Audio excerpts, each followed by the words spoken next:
Good morning, everyone, and a warm welcome to you. My name is Shama Banerjee, and I'm the Senior Editor at Nimbus 90, and we are delighted that you're joining us this morning for our very first episode in our networking series, In Conversation with Digital Leaders. So this series is all about getting a front row glimpse into the IT strategies of different industry disruptors and how they build their digital advantage, as well as giving you the chance later on to discuss your challenges with experts from Equinix, our sponsor for this series. So there is a Q&A box at the right of your screen. If you have any questions for our speakers during this time, please do put your questions into that box. You can put them in anonymously or with your name, that's up to you, but we encourage you to just put in as many questions as you have and we'll come on to those later in the session. So today we are hearing from Mark Howell. He is the technical expert and IT facilities services manager for EMEA at Ford, and we'll be digging into the transformation journey that he has led there. So Mark is an IT professional with over 30 years of experience. He's worked in many industry sectors, including automotive, outsourcing, banking, stockbroking, pharmaceuticals, oil, local government, and charity. So a lot of experience that he'll be sharing with us this morning. He joined Ford's Accelerated Solutions Center in 2001, and he has managed Ford's European data centers from 2006 to 2011. Today, he is a member of Ford's cross-functional corporate technical specialist group. He's recognized as the IT facilities technical expert, and he's responsible for the planning and engineering of informations and communications technology facilities for EMEA and process improvement globally. So, Mark, thank you so much for being with us this morning. Thank you for inviting me, and welcome everyone. So I'll now hand over to Matt George, who is the Director of Segment Marketing for EMEA at Equinix. He will be chairing the discussion. Matt joined Equinix in 2012 and is one of the company's global subject matter experts.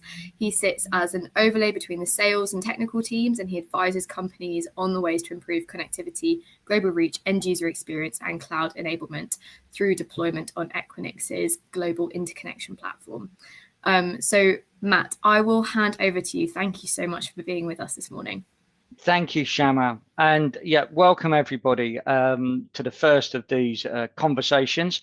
One of the great advantages of working at Equinix is that we work with, such a wide variety of companies across so many sectors using our interconnection platform. And I'm actually delighted that, we have such a global brand to start this conversation. So Mark, personally, thank you for joining this and, being able to share your experience and insight with us.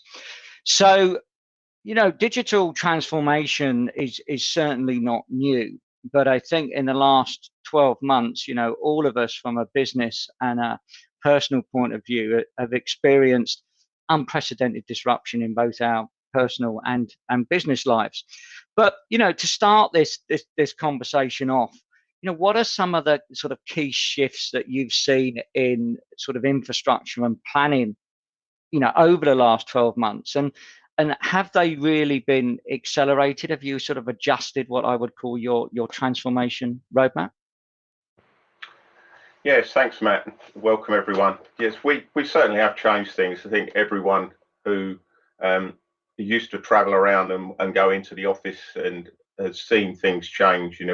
Many of us are working from home. If you're not don't have a site specific role, but working in a factory, then you can work from home. And immediately that gave us challenges with VPN and access and so on for those people. So there was quite a lot of work that had to go in by those IT teams to just really open up the network so that people could join from home, and all the collaboration tools, the acceleration of those things. But how we do things changed as well. We can't travel, and so we're trying to transform our factories from the conventional factories that we used to run to factories that are really operating with technology. That's happening now, but we can't visit. So if you're trying to build a computer room or a data center, depending on what you call it, but something that hosts 20 cabinets on site, normally we'd be making a number of visits, and you can't do that COVID stopped us doing that. So how do you do those things remotely? And we've used a lot of collaboration tools. We've tried various ways of communicating. So started off with the obvious things like FaceTime and Skype and so on, so we could do video, and then someone showing us what they're looking at. We tried Microsoft Halo. We used that with here in the UK with a ventilator challenge, and where we built ventilators or assembled ventilators very quickly for the government.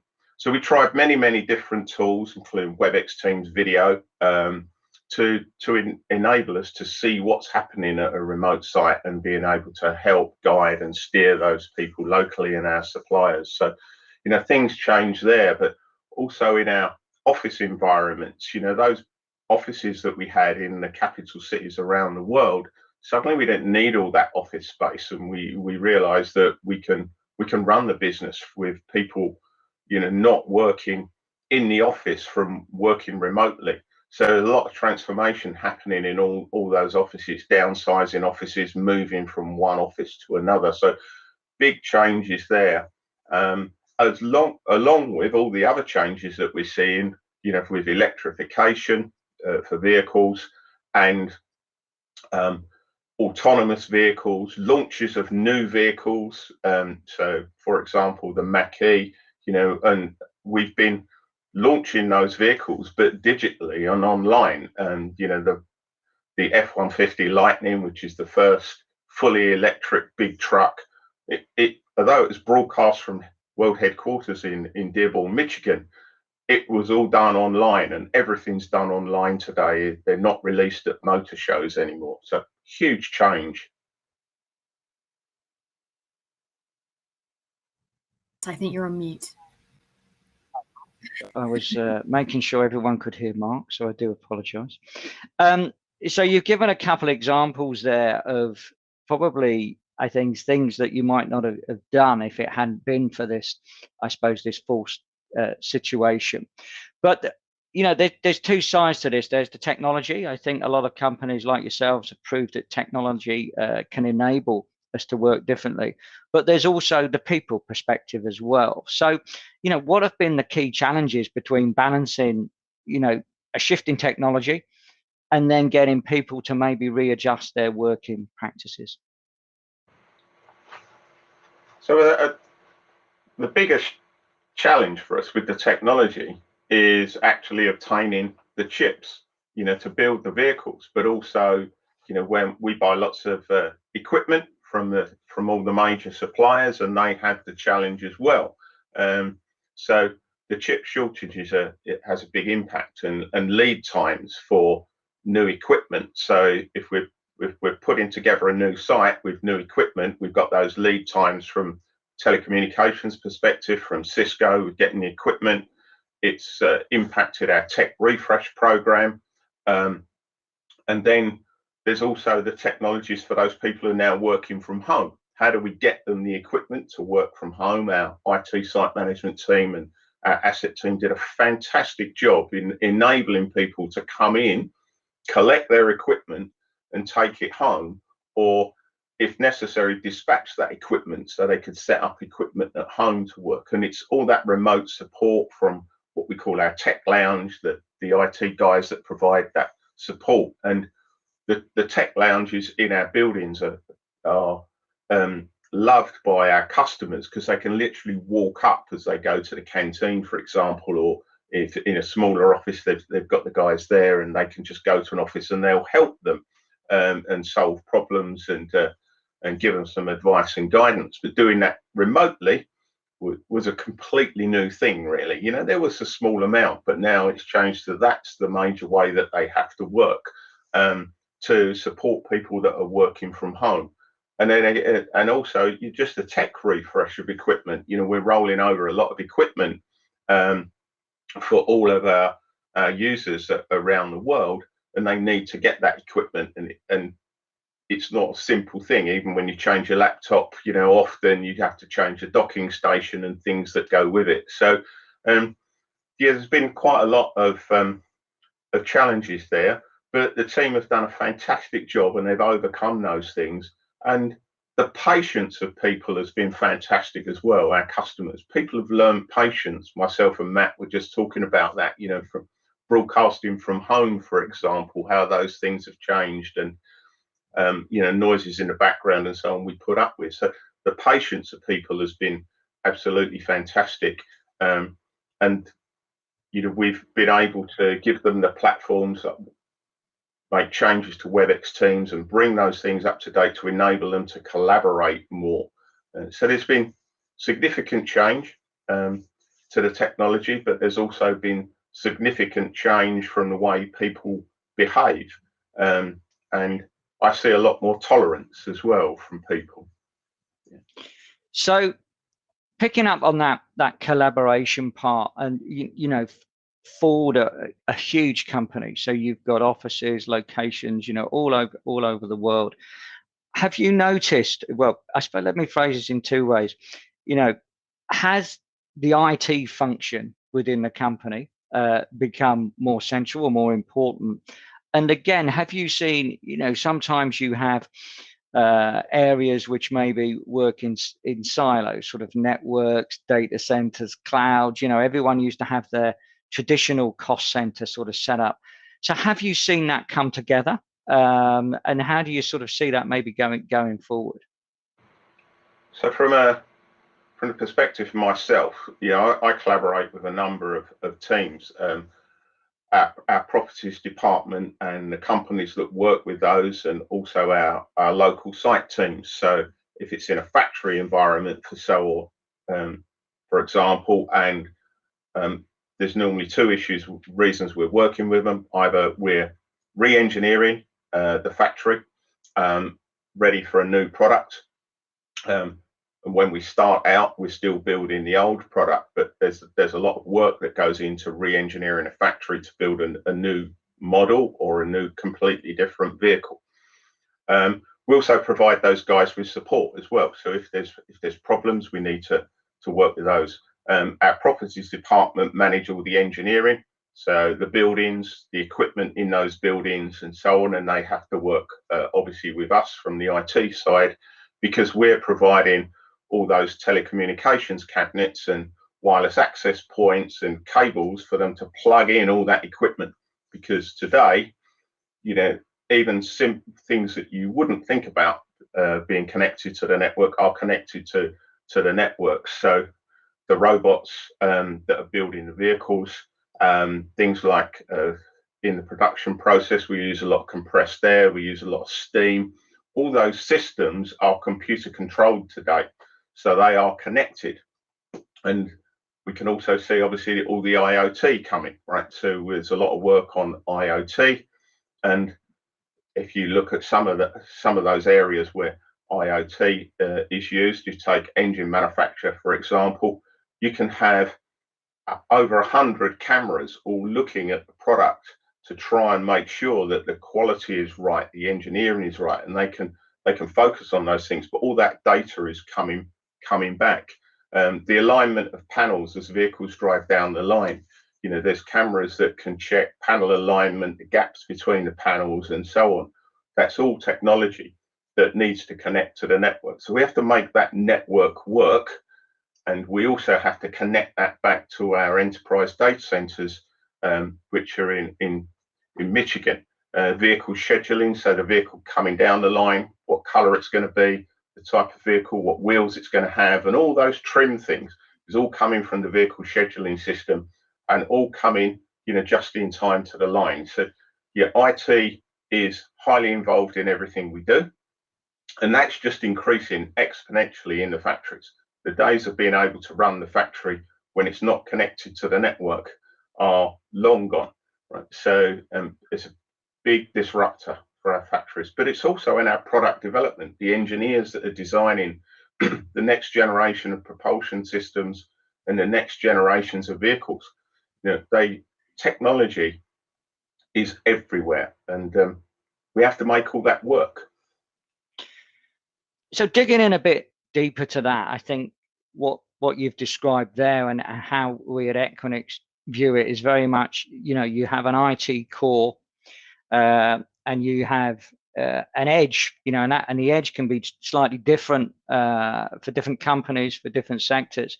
So, how are you connecting those, and how are you sort of making them efficient? Are you sort of using them? Are they always on, so to speak, or are you moving more towards like that mixture of physical at the core, maybe more virtualized at the edge? Could you explain a little bit more about that for the audience? So, answer to your first point about always on, no one, probably for 4 or 5 years, asked me about an SLA, an availability, 5 nines, anything like that. They don't ask, right? They just say, it better not go off. If I talk to a factory manager, keep it on, because when it goes off, vehicles or engines or whatever the product is that they're making stop coming off the line. So that's a real issue for us, and everything backs up. So and even in our parts system, where we have to provide parts to dealers and customers, if their vehicle's not working, often they're not earning money. They can't get to work, or their van's off the road. So your local plumber can't turn up at your house and fix your central heating because his transit's not working. So it's important to keep all that system flowing. But it's, how do we connect those things? So we've built 2 brand new enterprise data centers. They're operational. We're closing down our old ones and repurposing some of those one of them into our laboratories for development of new systems, etc.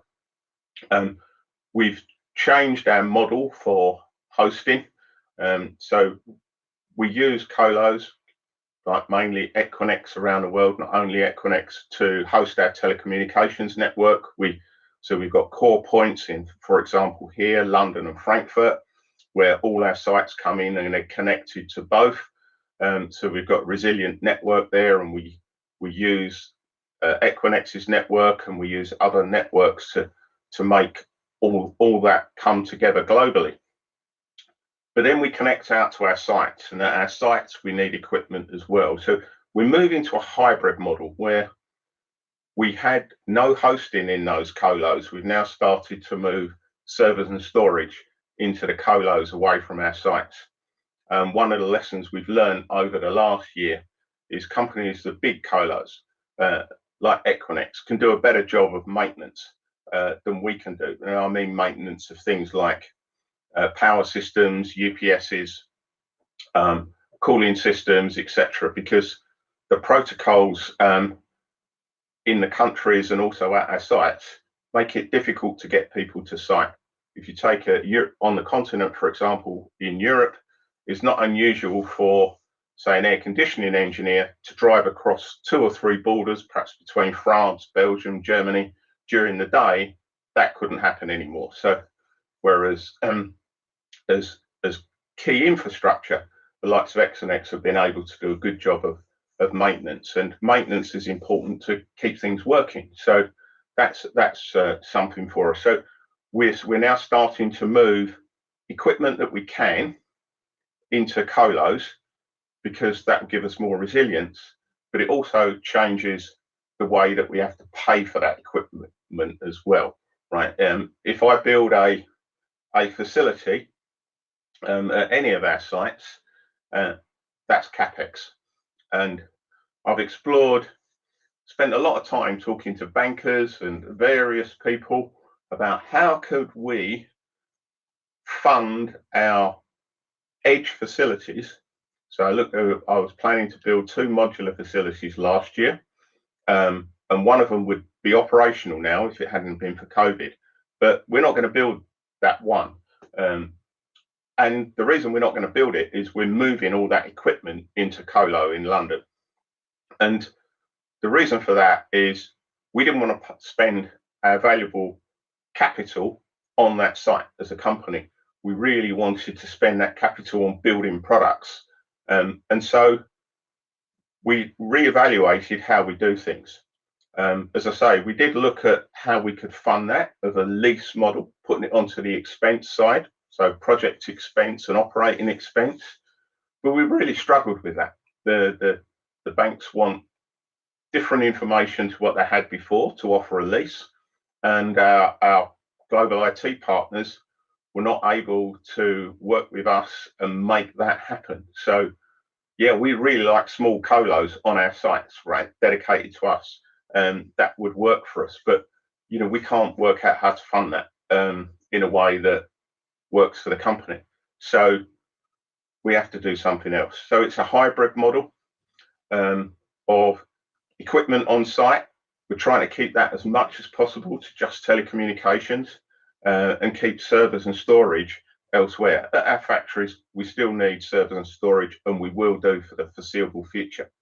But we will limit that to what we absolutely have to have at the edge. And possibly, we see this really at the edge, on the line, in the factory. So it's how do we do that? We've been re-engineering our policies and our standards to work with the way that technology is working today. But it's all about money, right? It always has been. Yeah, we have to work with the finance and accounting guys, whether they're internal or external, because we have to balance the books. And so we want to focus our capital on, as I say, products, things that help the customer, not IT, really, if we can help it. So we want to get that all onto expense. I think that's a fascinating insight into how, because when you look at Ford, it's the history of the company. And we were talking earlier about people who work for Ford. There's generations of people who work for Ford. So to have a company that is so sort of ingrained with history, but also is capable of transitioning, adapting technology, I think is a fantastic story for the audience to hear. And one of the things I wanted to pick up on was this, which I suppose at Equinix we call it this notion of flexible IT. We long believe that you need an ecosystem of partners that you're connecting to. You need to bring in your supply chain, but this shift from capex to opex, I think, is something that a lot of companies are looking at now, because it's not just about buying more physical IT. It's not just then about putting that in a co-location. It's actually about using it as and when you need it. So, going forward, and I think it's when we look at going forward, because we've come through so much disruption, how do you plan your sort of cycles? Or is it 6 months? Is it 12 months? Because of the setup you've got, can you adapt much more quickly? Do you feel I suppose, very difficult to sort of say at the moment, but do you feel in a better place to be able to adapt with the learnings that you've gone through? Yeah, we've been learning. We're always learning, right? But for the last, I would say, since 2015, we've been learning about how do we build new IT facilities or re-engineer existing facilities quickly. And we went down the modular route, and we've constructed modular data centers at our factories, our edge sites. And we've done that in a way that they can be expanded, so that if we needed more space, because things change, so we knew we might have to grow. So we looked at the footprint and how we would be able to make that happen. We also looked at how much power, A and B power. So how do we do that?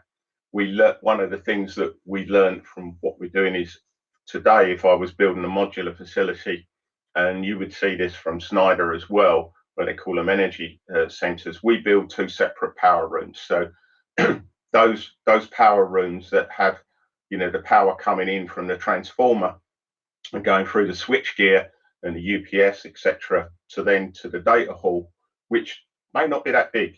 Can only we have facilities that have got just 15 cabinets, right? So, but those facilities, the power coming to them is coming from 2 separate modules, power modules, which are then connected back to, as I say, the transformers and generators. But we learned to separate those, which means that if we need to upgrade power quickly, we can swap out an energy room over a weekend, lift it up and move it away, bring a new one in, and that we've upgraded one of those power rooms and reconnect it. And we can do that in that 24/7 always on model we're still running. Okay, we haven't got the resilience of 2 rooms, but we can do that. And the following weekend, you could change another one. So we've worked out how to do that. But building those facilities, it costs, let's say, at macro level, about $3 to $3.5 million to build one of those facilities for 20 cabinets,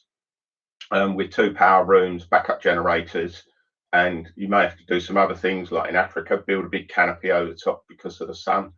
And then there's all the other work that goes around it in the the project management and construction and so on. So and then moving the equipment from the old facility to the new. So you end up spending somewhere between $4.5 and $5 million. If you multiply those numbers up across all our factories that we want to upgrade, it suddenly becomes really unaffordable. So how do we do that differently? And one of the things we've done is we signed up with Google. So we're going to be putting a lot more with Google, as well as our colos. As I mentioned, we're going to bring stuff into those facilities. And we're really looking at how do we do these things on our sites, and how do we use our money to the best advantage of the company.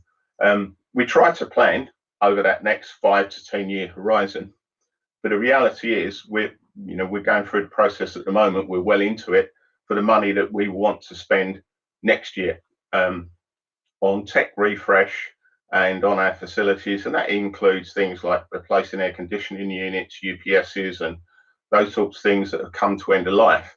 And that's a big cost on its own as they're coming to end of life. And we see that end of life shortening. Then the days of equipment wearing out because the bearings are worn out and so on is going away. What we're now seeing is the firmware is wearing out. So you can't upgrade the firmware or the software. The device now as a risk. And many of your customers out there probably have a big security risk, because you can connect pretty much to anything, and then you're on the network. So those vulnerabilities in M&E are a big issue for any company that has those things connected. And it's not just from the data center side, it's throughout your business, air conditioning units and so on. So yeah, it's trying to find the money for that, but also to move us forward. So we're looking at that very closely. But things come along and hit us. The chip shortage, being able to make vehicles. We've had a lot of factories closed because we've had no. That stops the revenue coming in. That makes us quickly think about what can we not spend this year, and let's think about next year, right? That makes another issue. We haven't got the revenue coming in this year, so we not only can't we spend it this year on projects that we planned, we can't spend it on projects next year. But we need to move the company forward with new products that appeal to our customers to keep their businesses running. And the IT is now also in the vehicle. It's everywhere, right? Our applications that they've got on their mobile phone, they can control their vehicle and manage their fleet. All those things require us to put that infrastructure together, as well as the application suites. So although it's high up the stack at the top, the bit where the customer and our staff are looking through that pane of glass on their smartphone or on their browser, below it is infrastructure that powers that. And a lot of people don't understand that. It still amazes me that people think that when they make a phone call from their mobile, it just literally connects to that next phone. They don't realize it's going through at least one data center and probably many, many more. It amazes me. Well, one of the things when people say to me, who do you work for? And, because we're not a consumer-facing brand, and I say Equinix, there's usually a puzzled look. Then when I say that 90% of the world's internet traffic touches one of our locations, they then suddenly become a little bit more interested. And I become, just as even more interested when we talk about the customers like Ford and Netflix and Zoom, who we work with as well. So I know we're coming to the end, Mark. I just wanted to say, if anybody has a burning question, you can pop it into the chat and we will see it, or we can take it into some of the sessions afterwards. But my last question, I suppose, because we've got in the audience, we haven't just got people from the automotive industry, we've got people from a cross section of industries. What I suppose if I was to say to you, with sort of partners and vendors that you work with, that Ford would choose to work with, what are the things that you're looking for in the future? Maybe not how you choose them, but how do you expect your vendors and suppliers to approach the world that we're all in, the changing world that we're in? Well, the first thing is we need vendors that can collaborate with us and do that in a way that's really constructive, and help us move from where we are today to that sort of vision of the future.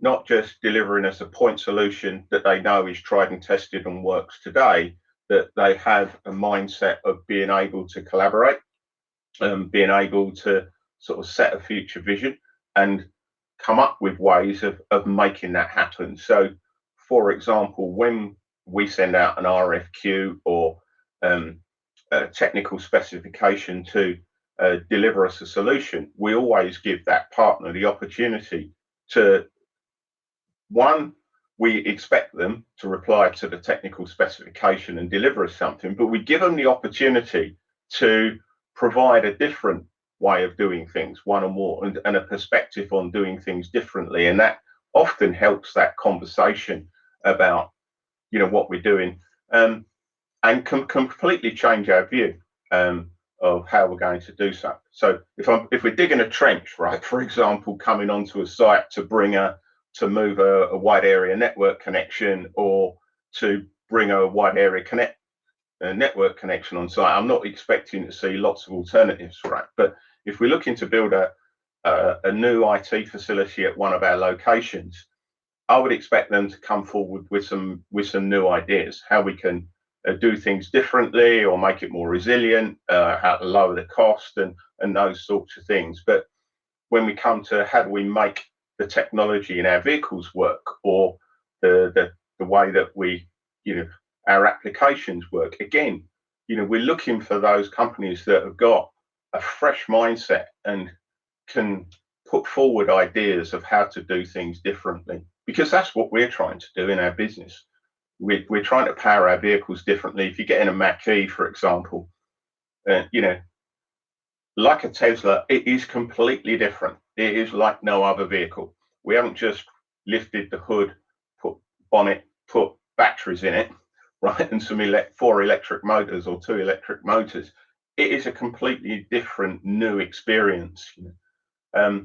So, those things are changing, and that's what we need to do. We have to have a mindset within the company of how do we change things? How do we change things for the better? To make the product better, to make the customer's life easier, so all the things that they want to do are easier. And although we have hundreds of thousands of people, we don't have all the brains in our company. We need people to help us and to guide us and to share those ideas. Inspirational people. Thank you. I think that's a great point, and I think so many industries can learn from industries outside their sector as well. Mark, thank you for sharing your insights, your experience. I do have one other question, which is a little bit off piste, but what's your score prediction for tonight? Yeah, that's a challenge, isn't it? My son's football club, one of the trainers he's in IT, funnily enough, works for the local police force, but he's from Denmark, so he's got a completely different view to me, and he's going to the match tonight because they've got tickets. But I'm hoping we win. I'd love to win, by 2 goals, but we'll have to see. Yeah, we get overconfident at times, don't we? We've all been there. I've talked to my son and my daughter, and they just think we're going to win, right? And yeah, you've always got that nagging doubt, haven't you? Particularly if it comes to penalties, right? So, and we saw what happened last night with penalties. So, if we get through, then we're up against Italy. 33 matches unbeaten. They know how to play the long game. Right? It's a bit like many world champions, like Lewis Hamilton. They know how to play the long game. They've learned that, and it all comes to count at the end, doesn't it? It's not just the first minutes when you're excited.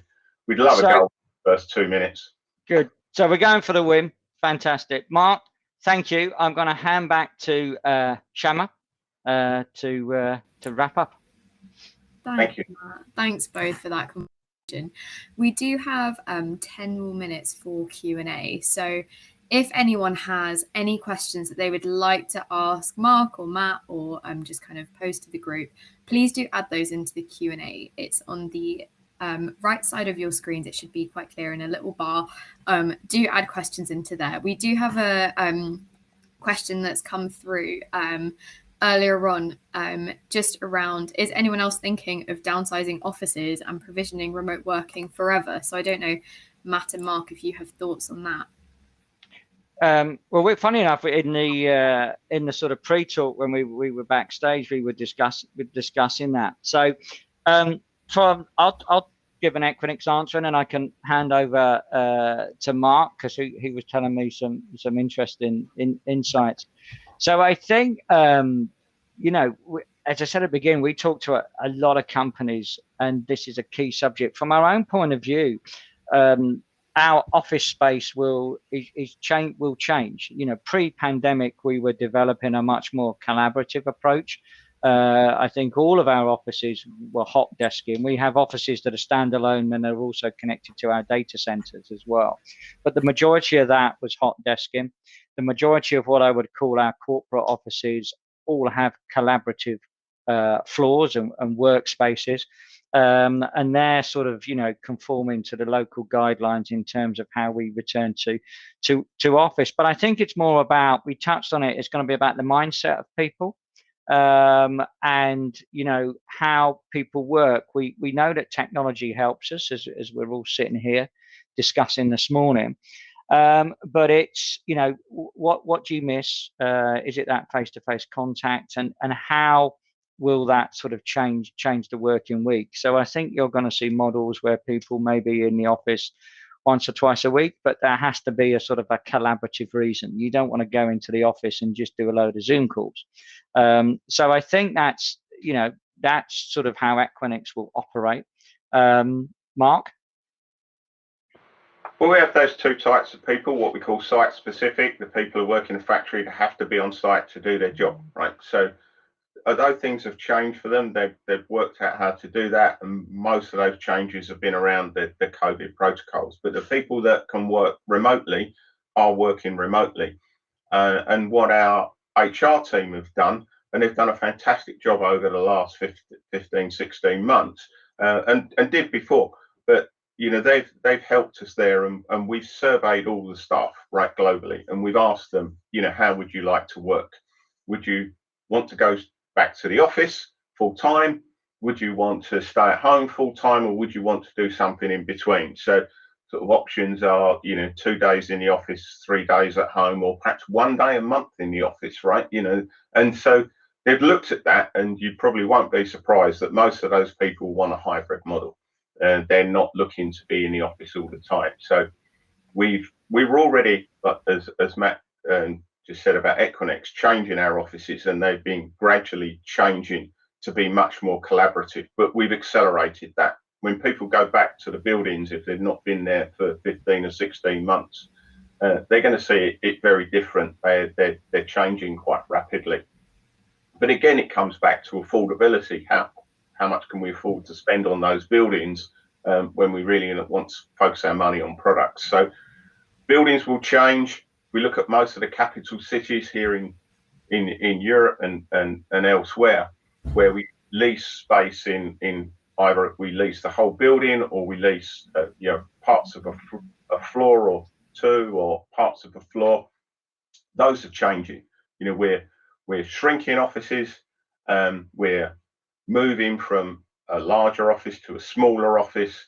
All those things are happening right now, and that's because people are not going back to the old way of working. We know that, and things are changing. That gives us a challenge in IT because the technology's there, right? So we have, if we change offices, even if we shrink an office, as we've done quite a few recently, if you're shrinking the bit where the wide area network connections come into the IT cabinets, and the IT cabinets that are there with the switches for the LAN, etc., and all the wireless access points connecting back to those switches, that all has to move, right? So it gives us a challenge.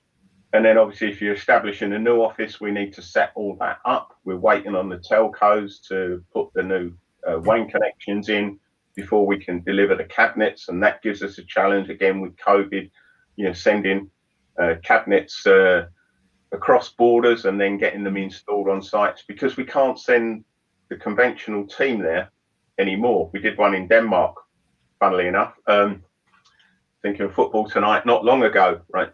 Just a few months ago, and the cabinet manufacturer, their van got impounded, so they couldn't go back, right? So they had to leave the van, right, at the site, and it should have been making its way back to the UK. Challenges like that we get, where suddenly people have to leave the country due to COVID and just walk away. We're having to change our deployment model, how we make those things happen. And again, we have to collaborate with people to do that. Yeah, thanks, Mark, and thanks, Matt, for your responses. We do have a handful of really interesting questions coming through the Q&A, and I'm aware we've got 4 minutes left. So I think if we can maybe get through as many as we can now. We've got a question coming through here from Mark Sims. So Mark, thank you for putting this in. He says, do any of the systems that you described today communicate/integrate with emerging connected car technologies, Mark? What insights do you have to share in what connected vehicle smart transportation means for interconnectivity? Well, smart vehicles takes us into all sorts of things that people are not thinking about, so I think people do think about those things that they can do, their personal productivity from their vehicle, but certainly quite a lot of the things that are required for autonomous vehicles are not something that the person who's in the vehicle is actually working with. So for example, the vehicle is communicating with vehicles ahead, right? So when there's a vehicle round a corner braking or stopped, you can't see it. You can't see it today. We've all had that experience. You come round a corner and stamp on the brakes, right? The vehicle knows that vehicle in front stopping or stopped, and it's already taken action. Lane changing, for example, the vehicle will change lanes if it needs to, and do that very quickly, as someone was explaining to me recently. He got a little bit surprised, but he didn't hit the vehicle because the vehicle steered it round. And those things happen.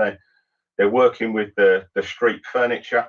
Things. There's going to be a lot more technology by the road.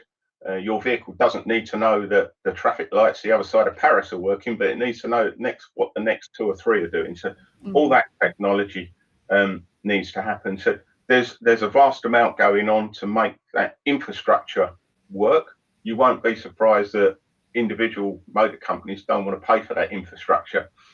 So it's how does that get funded in the country? We see the struggle with funding charging points in the country. So it's similar for that technology. So there's a lot of things changing. Even insurance, right? If you're not driving, why can't your child go to school in an autonomous vehicle? How does that work? Is that child now the driver, right? The insurance companies and the governments are struggling with those things. How do they make all that work? You don't have to be a competent or even have passed a driving test to be in an autonomous vehicle, really. So all nice challenges. Well, we have 1 minute left. I would quite like to cover one last question before we close. This is from Mike Oxborough. So Mike, thank you for this. He's asked, you talked about SLAs. Plant management said it can't go down, but problems happen and things will go down. How do you square that circle? We have to explain things to them as well, how things work. The simplest thing is, if we don't have any electricity, the technology doesn't work, right? It either needs power from the power company, power from an on-site generator, or power in an interim for a UPS, right? So how do we make that happen? And we can talk to them about that, but if you were to just try and make it always on, then every single IT device would have 2 power feeds. You'd be looking at a tier 4 level of infrastructure like we have in some data centers at the edge switch. it's just not affordable, but it needs to get explained. So they have to work collaboratively together. When are they doing their maintenance? When are they turning things off? They will turn the factory off, right? So how do we do that? And it's the same in offices. Transformer testing has to happen, right? So that's the time when we need to work together. And we have an annual schedule. We can see when those transformers are going to be turned off, and we have to take those maintenance actions at the same time. And sometimes synchronize installing equipment or replacing equipment. It's just again about collaborating and working together. Definitely. Well, Mark, thank you so much for your time this morning, and Matt, for you as well. I don't know, Matt, if you have any closing remarks. I just want to say, this is the first conversation we've had in this style. So I think it's hopefully the audience has found it insightful.